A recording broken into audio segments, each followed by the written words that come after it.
Hey, everybody. Welcome to the Vegan Tour Guide Podcast with your host, Mike Knight, where we'll bring you great information about a vegan plant-based diet. It doesn't matter if you've been vegan for years, part-time vegan, or just gathering more information. This podcast is for you. Thanks again for joining, and let's get today's tour started. Hey, everybody. Welcome to the Vegan Tour Guide Podcast. I'm your host, Mike Knight. I hope you are having a phenomenal day. Thanks, everybody, for tuning in. If you're a returning listener to the podcast, thank you so much. Thanks for coming back. And thanks for helping spread the word about the podcast to everybody out there. I know, again, I continue to get, emails and information via social media from people that, a lot of you listeners over the course of time, spread the word through reposting and stuff like that. So thanks so much for doing that, because that's what this is all about, what I'm doing. And also what we all need to do just to continue to spread and get information out there. I make it a goal myself, daily to go through, and repost, other websites, information out there to do two things. My goal is to help spread information, which is the most important, and also just spread awareness for that, website or that person on social media that may be doing things to help them grow as well. Because I think this is one of those things that we can all do this together and just help grow. So thank you so much for helping me just get Vegan Tour Guide out there, directing people to the Vegan Tour Guide site, past blog episodes and all. Thank you for that. And if you're brand new, thank you so much for tuning in. Look forward to bringing you some great knowledge, information, and content to help you and meet you wherever you're at. You may be someone listening to the show that you're already plant-based vegan. You may be someone that's just transitioning in, or someone just gathering information, or maybe you want information, again, for a multitude of reasons. So that's what this is all about. So thank you so much for tuning in and helping spread that information. Speaking of information and spreading information, that is what we've got going on today. All right, we've got John Oberg on. John is the social media master of, the Humane League. I mean, what he's done is phenomenal. And you're going to hear his story, hear the passion, his story, what drove him, to plant-based vegan, and how in turn that led, him developing his career, and what he does now is officially the director of new media for the Humane League, and just raising the followers there up to phenomenal levels. He's going to tell you these numbers, and it's mind-boggling what him and his incredible crew, of interns now, how that's been blowing up so many people because of, their emphasis on getting news and information out there. So you're going to hear his great story and what he's got going on. So know you're going to just stay tuned. You're going to love that. I want to give a big shout-out, to Planet Protein. Planet Protein, always helping out the show, helping support the show. And, just sponsor the show. So thank you so much. Excellent protein bars. Love those things. You've got to get them. Go to planetprotein.com and check those things out. Again, they are well-balanced, low sugar, give you that protein you need. They are great for just, if you're someone like me, that I'm food challenged as far as cooking or anything like that, and you want those grab-and-go items that are very healthy, and at the same time, you get those health benefits you need, Planet Protein. That's what you got right there. All right, so everybody, sit back. Get a pen and paper. You're going to need it because John brings some great information and a great time talking with him. And at the end of the show, of course, and also in the show notes, we'll have, how you can get in touch with him and all. But without further ado, let's bring on John Oberg. All right, John. How's it going, man? Fantastic. Welcome to the Vegan Tour Guide. Thanks so much for coming on. Yeah, man. Thanks for having me. Appreciate it. Oh, yeah, man. Well, I'm excited to talk with you, man. I just following with stuff you've got going on with Facebook and everything, and all over social media. Of course, being the director of new media and the social media master for the Humane League, not a surprise. So you got a lot of stuff going on, man. I look forward to digging in. All right, for sure, man. I look forward to you digging in. Well, I guess let's start, kind of quote from the beginning for you, because I always love hearing people's stories. What was kind of maybe, for you personally, going plant-based, what were maybe just tipping points? Was it gradual over time, or kind of what did all that look like for you? What kind of brought you, as far as your personal journey on that? Yeah, my journey basically when I was a young kid, my mom and I were really close, and so she always taught me to be compassionate towards animals. Yep. And so I just had this sense of compassion for them instilled in me over many, many years. And so my mom and I would work to help animals in a variety of ways. We would feed the strays. We were occasionally taking a stray. We would work with friends and acquaintances of hers to get animals rehomed if they had to be. We even protested deer hunts near where we used to live in suburban Detroit. So I had a lot of experience with helping animals in a variety of ways. And my mom and I were always a team in that way. And it wasn't until my early 20s that I actually realized that I should extend my circle of compassion to include all animals, including farm animals. So I learned. So I went vegetarian on principle because I thought about it one day and I was like, John, if you consider yourself an animal lover, you should also probably stop eating animals. I didn't know anything about factory farming. I didn't know that they were treated poorly. I just thought this doesn't really make sense. And I actually kind of wanted to go vegan too, but I thought that it would probably be best if I transitioned because I knew that if I did something that was too difficult, I might just give up. So I decided that it would be better if I maybe ease my way into it. So over the course of 10 months, this is back in 2009, I was 21 or 22. I was easing myself off of animal products. So switching from regular milk to soy milk, almond milk. I think almond milk might have been kind of new back then, actually. So his mainly just soy milk. And just weaning myself off. And I was getting towards the point where I was I think I kind of want to go vegan. Again, I didn't really know anything about factory farming. And then one day, I had heard about this film called Earthlings. So I found it online. I think I downloaded it off of some. I don't even remember where I found it. But I found it somewhere on the internet, and I said, I'm going to watch it. So I put it on, and I couldn't even get through the entire thing, and I was bawling, and I said, all right, today is the day I'm going vegan. And so, so I went vegan at that point, and it was the best decision I've ever made. And then once I knew about the horrors that animals are facing, I knew I had to do more than just be vegan myself.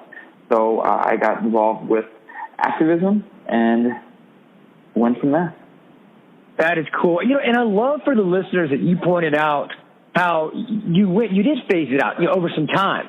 Because I think a lot of times, and I get asked that a lot, I think a lot of people, especially nowadays in today's society where everything is, fast, go, now. And I think people even translate to thinking, oh, well, if I want to make this change, I got to do it instantly. And I love the fact you pointed out, you know what? Set yourself up for success. Because we all love that end result, but also, like you said, again, because like I said, you were with what you do for humanity, you're out there, you're a figure for them. And I love that you bring that, just saying, look, hey, even you, knowing what you wanted your end result to be, you still did some things gradually because you knew that was how to set yourself up for success for the long run. But I love that, man. Thanks for sharing that. Yeah, no problem, man. I absolutely agree that it's important that we can't frame it like it's all or nothing. I think that people want to go vegan. The problem is it's not about what you want to do, it's about what's going to work, what's going to be effective. And for most people, gradually transitioning is more effective in the long run than just doing something overnight. You're not really benefiting animals if you go vegan for, 42 days and then you say, well, that was really hard, I'm going back to eating meat. If you're a vegetarian for a few months or even a few years and then eventually transition to veganism, you're doing much more for animals in the long run. And that's what the humanity is all about, is about being effective for animals and really doing the most amount of good that we can. And so, we want to take the approach that whatever is going to do the most amount of good for animals in the long run is the best approach to take. Well, Well, yeah, take me there. So how did you get involved? I mean, obviously, and I got to say, because I know I saw it on Facebook, I love the picture you had posted of you and Mom when y'all were out there, and you and I even commented on that. And so I know, obviously, from that picture and the story you just shared with us, I kind of know where you're going to go with this answer anyway. However, what was that? How did you get involved in Humane League? What led you up to actually working there?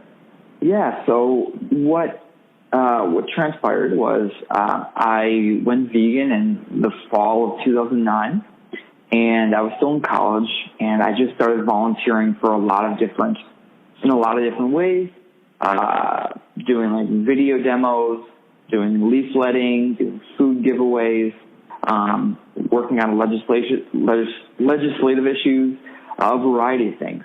And leafletting is actually what spoke to me the most. And fortunately for me, a friend of mine, a mentor in my early days of veganism, his name is Jeff Bogosian. He was very active in Arizona, and so I had many opportunities to leaflet. And so I really found it to be impactful, both the work I was doing and also like how meaningful I found the work. So I kept leafletting throughout college and doing other things. And this even included jumping on the Vans Warped Tour, which is the largest North American music festival, traveling music festival in the world. And so I even jumped on for a couple of weeks with David Coman-Heide, who is now the president of the Humane League, Nick Cooney, who was the founder of the Humane League, and John Camp, who at the time was director of outreach at Vegan Outreach. And so we traveled around the country, and it was an amazing experience. And so I really loved, and that was actually at the time was being done jointly between the Humane League and Vegan Outreach. And so Vegan Outreach had leafleted, and that's their main form of activism. And so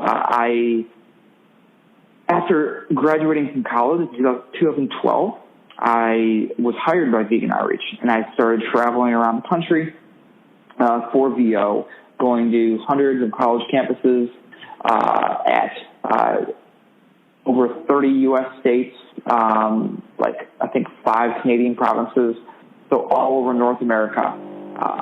And I really enjoyed it and found the work to be meaningful and effective. And then in early 2013, I was actually finishing up my tour in Michigan, and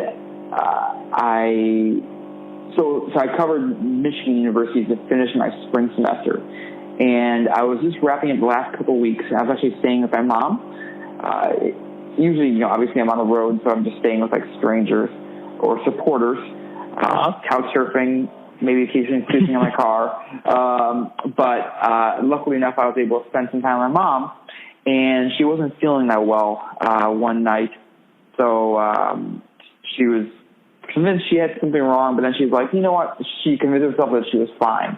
But I was persistent on taking her to the hospital. So I took her to the hospital, and they didn't really find out much wrong with her. But then we got back at like 5 in the morning the next morning, and then by like 6 in the morning we got a call telling us that they found some like irregular chest X-rays, and so we had to go back in right away. So we went in, and unfortunately we found out that my mom had stage 4 small cell lung cancer. Oh my God! And my world felt shattered, and it was a very, very sad and tough time for the both of us. My mom and I have always been best friends. So I took a leave of absence from Vegan Outreach, and I took care of my mom, and I slowly got back into working for VO, but instead of traveling around leafletting, I started running Vegan Outreach's social media. And I took care of my mom for 2.5 years, and then just under 2 years ago now, she passed away. So that was a wonderful experience, still being able to spend so much time with her. Fortunately, they gave her 3 to 6 months to live, and she lived for 2.5 years. And we made the most of that time together, and I learned a lot about myself and a lot about life in general. And so I continued working for Vegan Outreach that whole time, and then running Vegan Outreach social media, which is something I could do from home, so it didn't require me traveling. So, I can't tell you how many times I sat in a chair next to my mom on her bed, on my computer doing work for Vegan Outreach, running their social media, and it was great because I felt meaningful while I was able to do that work while still being able to take care of my mom. And so once my mom passed, it was definitely a transitionary period in my life, and an opportunity arose. So myself and several other colleagues from Vegan Outreach actually were hired by the Humane League. And so in January of 2016, so just under 2 years ago, I joined the Humane League and started running their social media, which worked out really well because the person running their social media was doing a great job, but he had a lot of roles to fill, a lot of hats to wear in the organization at the time, because the Humane League was much smaller at the time than what it is today. So I joined, and I loved it, and it was one of the best decisions of my life. I absolutely love the Humane League, everything about it. We have the perfect balance of both doing hard, effective work while also having like an amazing culture where we are all like family, and it's a very supportive atmosphere. And it's really the best team of animal advocates that I could ever ask to work with. So, I've been running the Humane League social media for almost 2 years now, and I love it. Well, listen, and I think you got to give yourself more credit. You've been blowing it up. I mean, tell everybody what you've got social media up to now. Tell everybody the numbers. Well, that's very kind of you, Mike. When I came on board in January of 2016, our Facebook following was at 87,000. Today it's at about 620,000. Wow. Every week we reach between about, I'd say, on average, 5 to 10 million individuals on Facebook alone. Wow. And on Instagram, I brought our following from about 8,000 up to 62,000. So, but this has definitely been a team effort. I'm the one running and overseeing our social media, but I wouldn't be able to do it without a great graphic design team, and then all the other people who help indirectly. And also, I got to give a big shout out to my new media intern team. Starting in November of last year, I brought on my first intern, Houston Wong, and he was absolutely fantastic, and I realized how beneficial it was to have him around. So starting in March of this year, I expanded my intern program. I brought on 3 additional interns, so there was a team of 4 interns, and ever since then, I've been slowly ramping it up, and currently I have a team of 16 interns who are doing amazing work around the clock, and we are just doing the most that we possibly can to get the most amount of good out of the work that we can do for animals on social media through the Humane League channels. So now we are very active on Pinterest, on Tumblr, on Reddit, LinkedIn. We have so many local specialized channels. We are just really doing the most that we possibly can.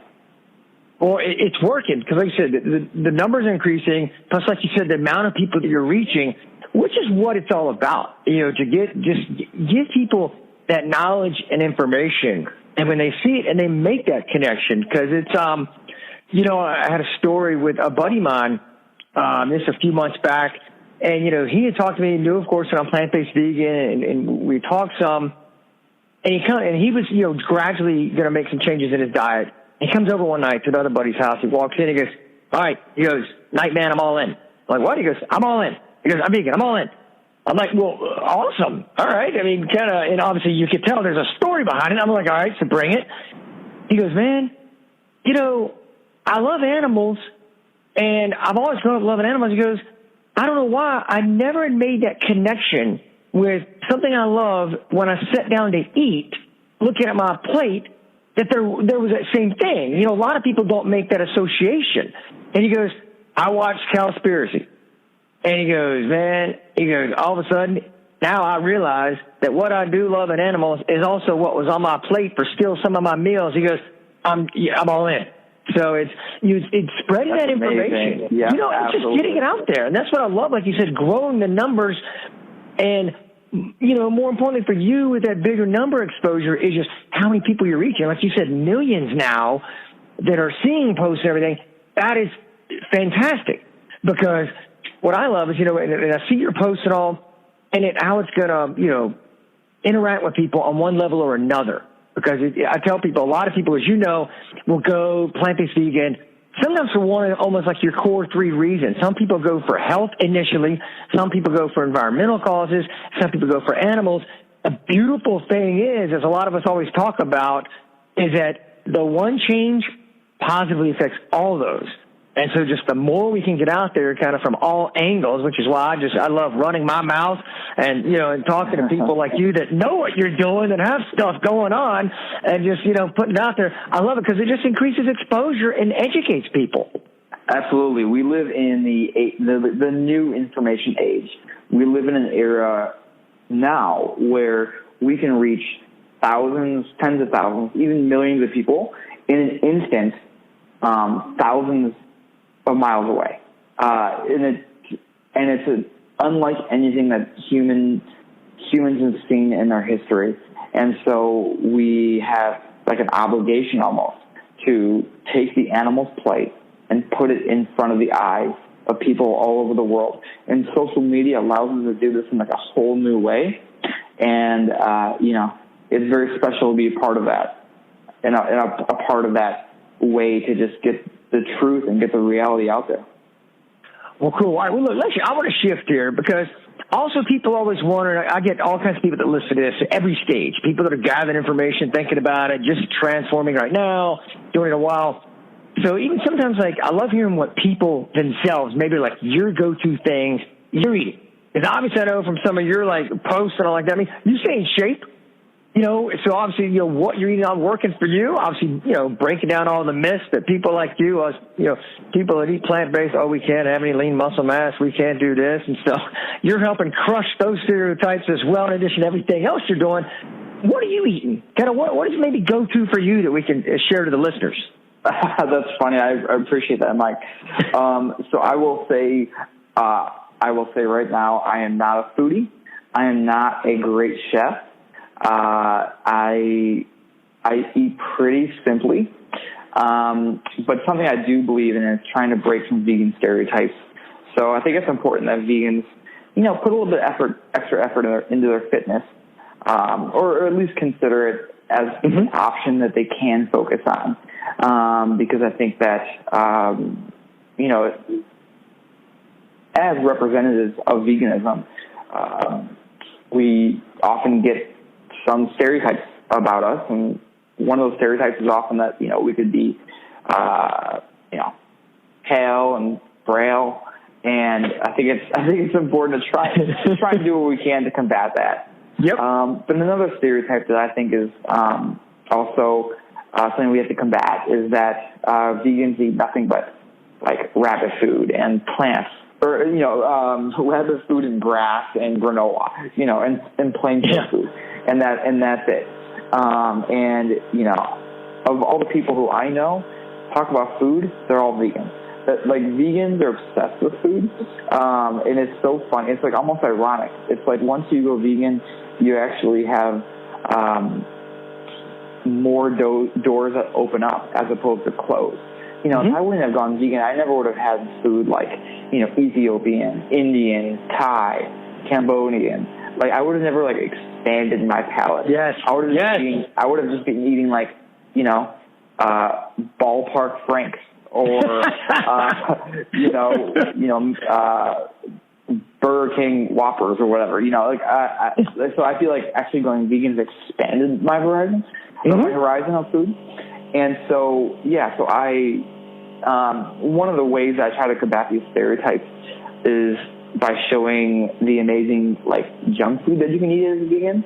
I don't eat vegan junk food every day, all day, but I do eat it a bit.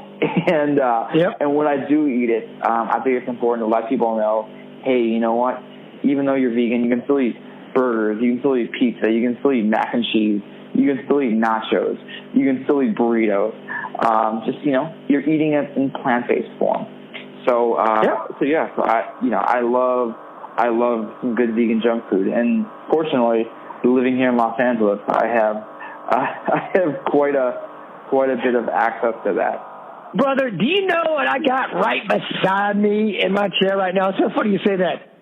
My Whole Foods vegan chocolate chip cookie. Oh, that's what's up. Whole Foods is a vegan mecca for good vegan baked goods. Oh, where do you think I had lunch before you and I talked?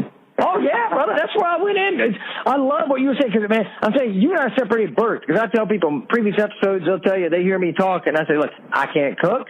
I admit it. You know, that's so outside of my realm. I'm like you. I eat plain. I eat simple. But I've expanded like you. I mean, I tell people it's amazing when I went plant-based, my taste buds, it's like they were always stuck at like pre-puberty or something. And after I went, you know, plant-based vegan, they exploded just awesome flavor because I love like now, like olives.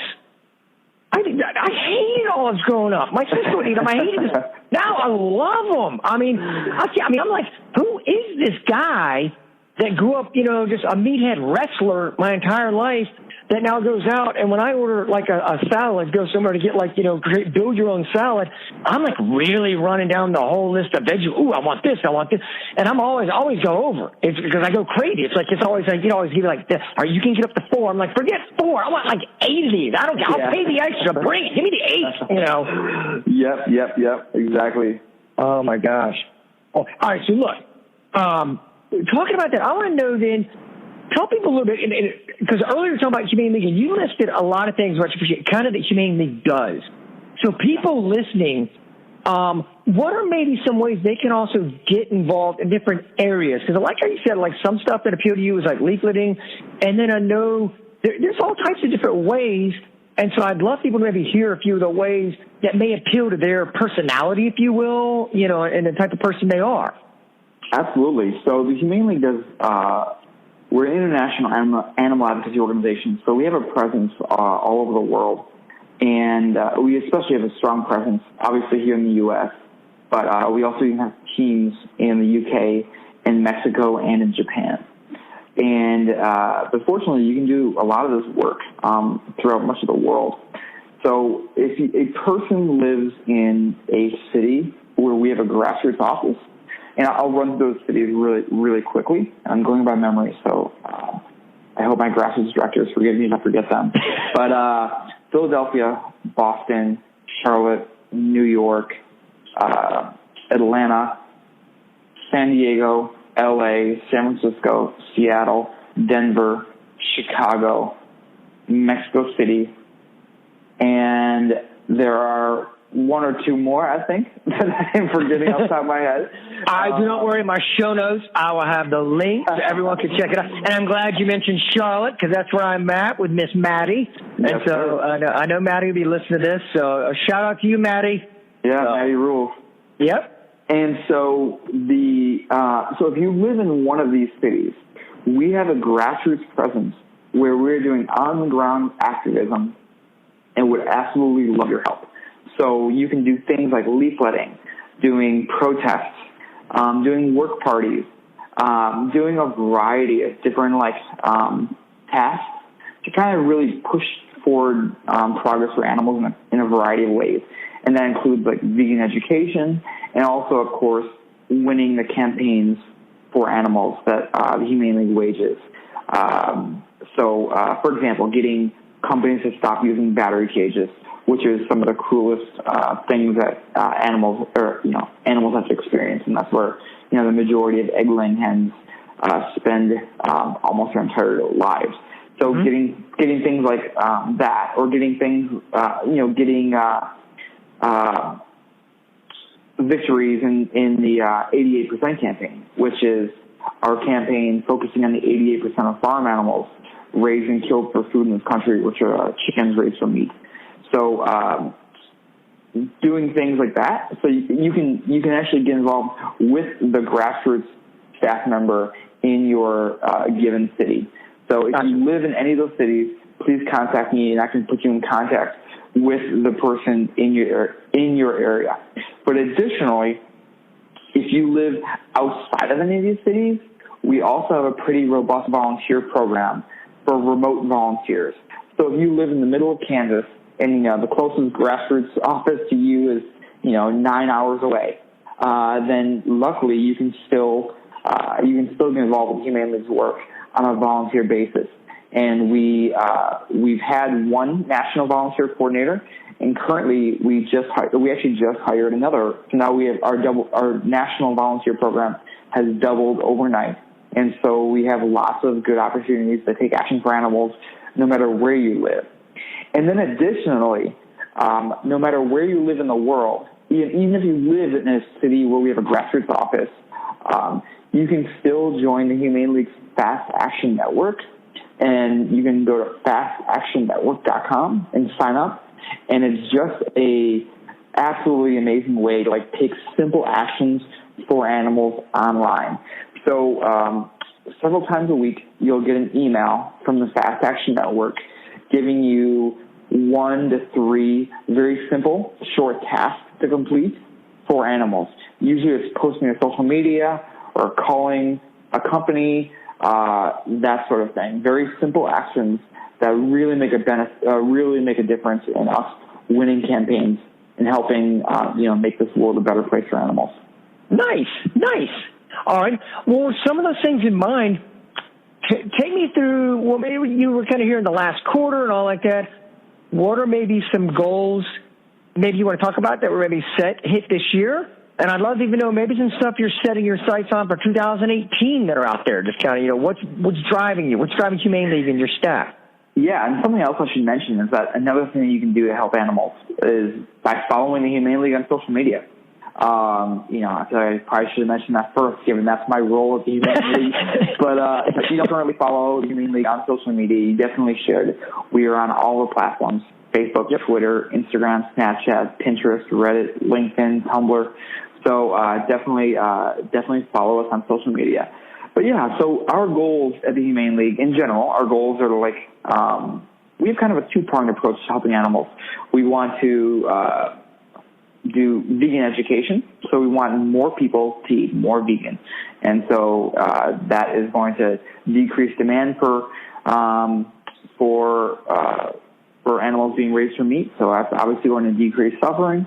And then also, we want to win campaigns that are going to make real differences in animals' lives. And so, basically, everything we do, those are the two driving factors. And we definitely have big goals. One of the things that's really exciting about the Humane League is our rate of expansion. When I came on board, maybe a year and 9 months ago, we had a staff of about, 21 or 22 staff members. Currently, we have a staff of about 70. So we have over tripled in less than 2 years, and it's very exciting because that means that we're able to do significantly more for animals and in a larger geographic area. So we are definitely doing the expanding left and right. We just hired a bunch of new grassroots staff, which is exciting. We just launched an LA office. So, fortunately, I now have an additional colleague in the area, which is really cool. So that's something that we just launched, and I already told you about the new national volunteer coordinator. Our international teams are expanding. We're hiring more people in the UK, hiring more people in Mexico. Our Japan team is now out there meeting with companies, getting them to consider making the changes that we're requesting of them. Our social media is expanding. Our intern program just recently expanded, like I had mentioned. We're hitting big numbers on all the platforms. We just hit 600,000 followers in the last month or so on Facebook. We just hit over 60,000 followers on Instagram last week. We just launched something called the Fast Action Network bot. So if you are on Facebook, another way that you can get involved is by liking and signing up for our Fast Action Network bot. So if you actually go to facebook.com/Fast Action Network bot, you can like the page and click sign up, and periodically the fan bot will send you messages in terms of how you can take simple actions online for animals. So one of the things that we're doing at the Command is helping animals simpler and easier than ever, and expanding our volunteer volunteer numbers. So we're just getting more and more people getting involved with this work, helping animals. And then we have other things going on. Some things that I can't get into, but something I am excited to mention is that we're playing a significant role in the Prevent Cruelty California ballot initiative next year. One of my colleagues, Chris Hendrickson, is the big signature, helping lead the way with signature gathering here in Los Angeles and elsewhere in California. So we're playing a crucial role with making sure that we get enough signatures to get on the ballot next year for a ballot initiative that's going to be a really big game changer for animals. And you can learn more about that at preventcrueltyca.com. And so we have lots and lots of exciting things going on at the Humane League. You are blowing up. That is awesome. Thanks, man. It's growing, and that's what's needed. And I got to tell you, I remember, and I want to make sure I don't butcher it, but you had a quote that I really liked, and I think it was like you said, like, when advocating for animals, I think you said we need to win hearts and minds, not arguments and debates. You remember word for word, brother. Nice. And I love that. Because, and I'd love you, if you don't mind, expand on that a little bit, because, it is a lot of people, and look, it is what it is. When they talk to me about stuff and all, sometimes they think that in order to maybe get involved and help out, it means you've got to almost have a personality where you love direct confrontation, and they make it just friction. And I've told people, I think there's a lot of better, great ways to do this. And when I read that quote, I loved it. And so I wanted to hear more from you. Maybe we could talk to the listeners on kind of, more in depth on that and ways, like your ideas there. Absolutely. So I think that when somebody first goes vegan and or gets involved with animal rights, they tend to be sort of a level of shock about the depravity that animals go through, and that most humans basically turn a blind eye to. And I understand that outrage. And when you think about it rationally, it's outrageous that people are regularly doing things that are causing extreme suffering to many, many creatures and basically turning a blind eye to it. When you think about it like that, yes, it's outrageous. So we want to do what we can to help these animals, to help reduce this kind of outrageousness. And so a lot of times we are not thinking strategically. We want to just express our outrage. We want to express our condemnation of this behavior, which is understandable. But what we need to do is we need to take a step back and look, is the work that we're doing, are the words that I'm using effective in creating change or effective in making me feel good? And a lot of the times we can get caught up in this sense where we're feeling good about, oh yeah, I showed that person right, but is that person going to change? No. So if that person's not going to change, what good did you just do? Mm-hmm. And likely, there's a good chance that you might have actually done something counterproductive you may have left a very bad taste in this person's mouth. Many of us know dozens, hundreds, thousands of vegans. Being in the animal rights movement for like 8 years now, like the vast majority of people I know are vegans. And so I can almost sometimes get caught up in this bubble, but we need to remember that most people in the general public, they have very few interactions with vegans, let alone vegan animal rights activists. So those interactions are extremely important in framing this person's perception of veganism. And if we are leaving bad taste in the mouths of most people that we're coming across, we are not doing anything good for animals. We might feel great. We might feel like, oh yeah, we won that debate. We made them realize that,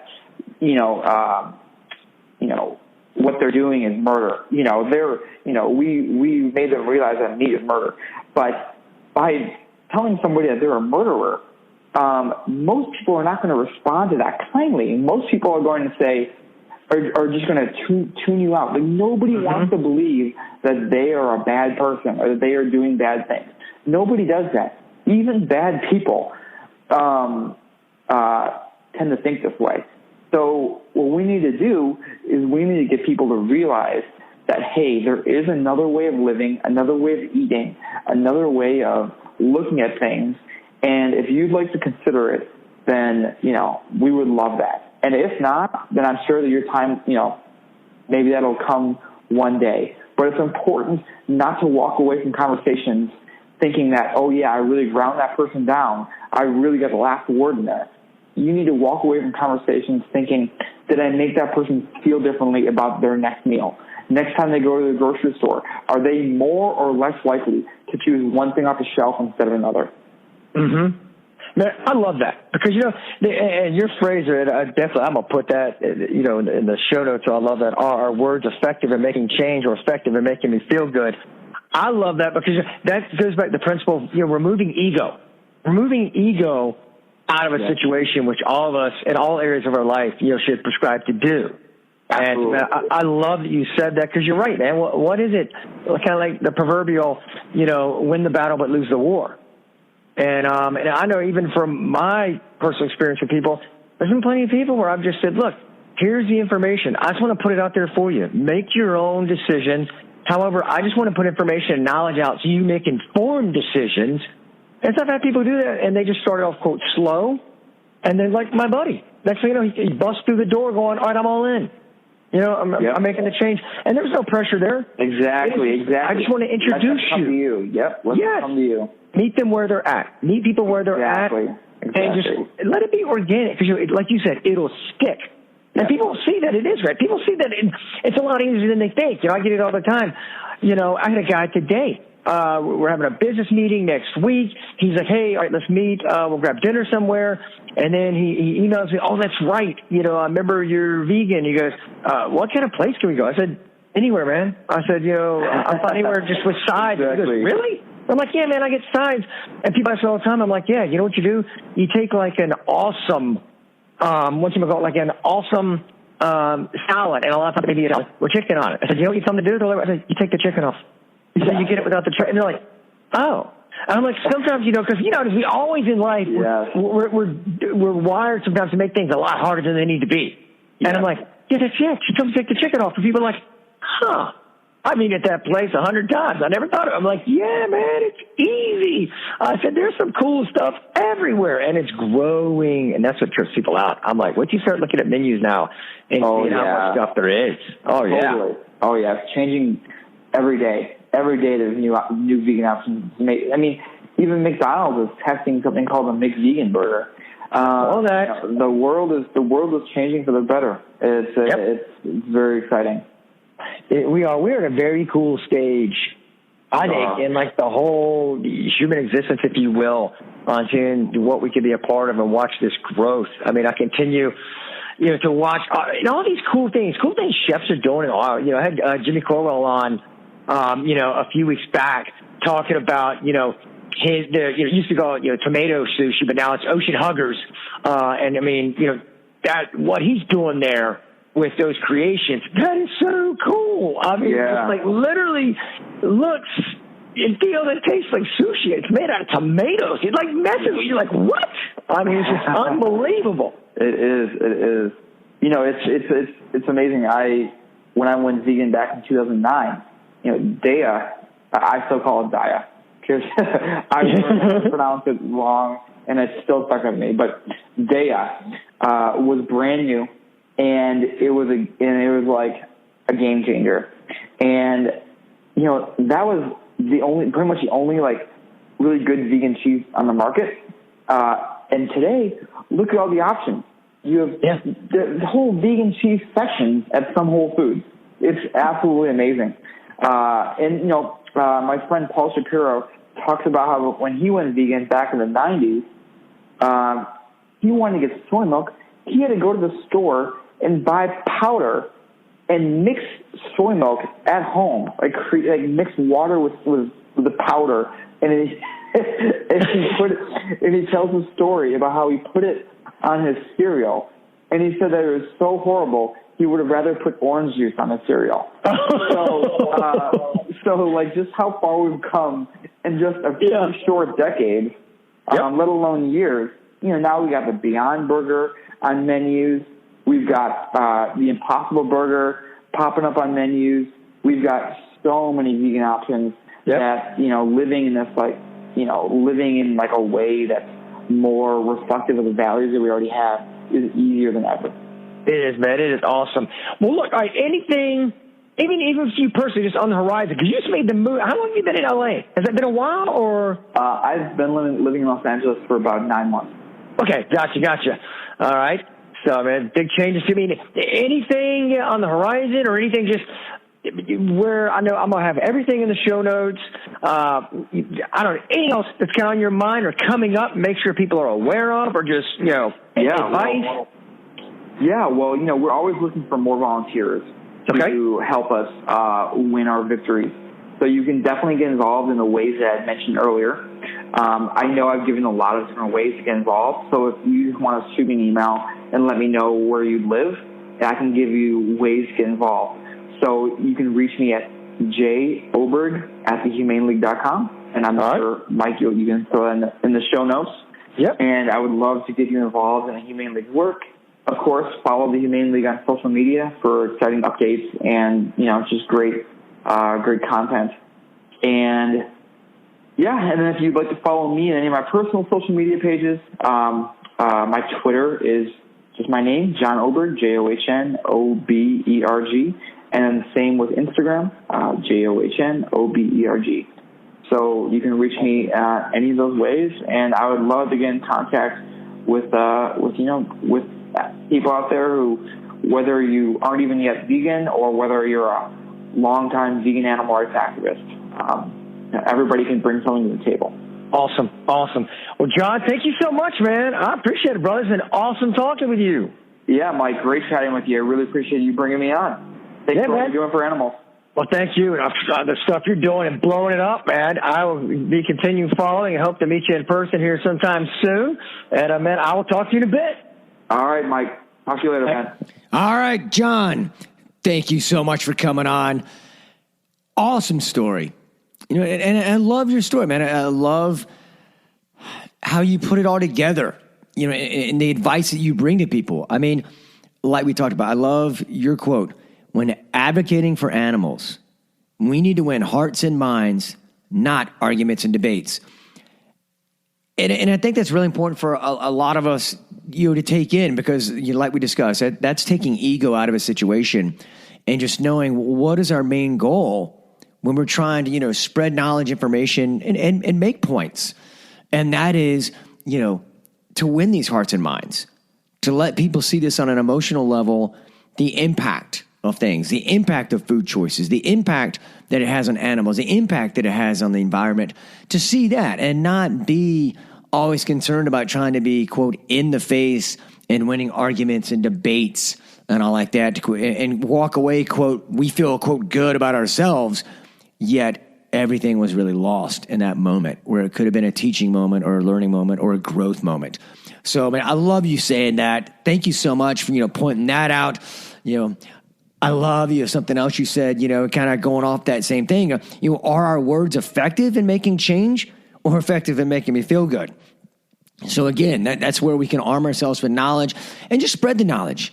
And like we said many times on this show, that is what the emphasis on this is, to spread knowledge and information, and having people like John come on and provide so much knowledge and information.